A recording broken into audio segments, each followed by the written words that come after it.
Оригинални влашки носи стари над 130 години беа изложени во Штип, во склоп на тродневната манифестација традиционалното културно творештво на власите во Македонија.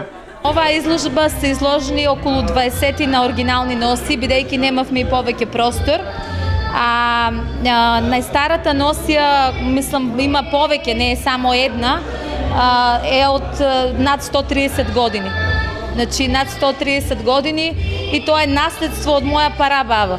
Традиционалната влашка носија е уникатна по многу нешта. Составена е од повеќе делови, на кои најкарактеристично да речеме од овие што се постарите носи кои се работени од чијак, од волна, значи рачно изработени.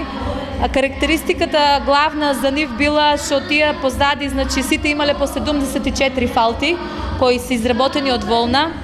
Исто така, значи ширитите кои се користени, боите на ширитите, гушникот кој е изработен од перли, исто така, значи невестинските носи кои биле карактеристични, кои имале во себе повеќе елементи кои ја карактеризираат оваа култура. Но старото секогаш е инспирација за нешто ново. Па старите влашки носи послужија како инспирација за креирање на нови, од страна на студентите на текстилната струка на Технолошкиот факултет. За изработка на носиите кои ги изработувавме од Технолошко-техничкиот факултет, најпрво ни беше потребен материјал кадифе, а тоа што ја прави уникатна оваа носија е токму што таа е многу раскошна со дополнителни некои елементи како што се украсни траки и други украсни елементи кои се додаваат на истата. Целиот проект е од меѓународен карактер, а гости на Штипјани им беа студенти од Романија.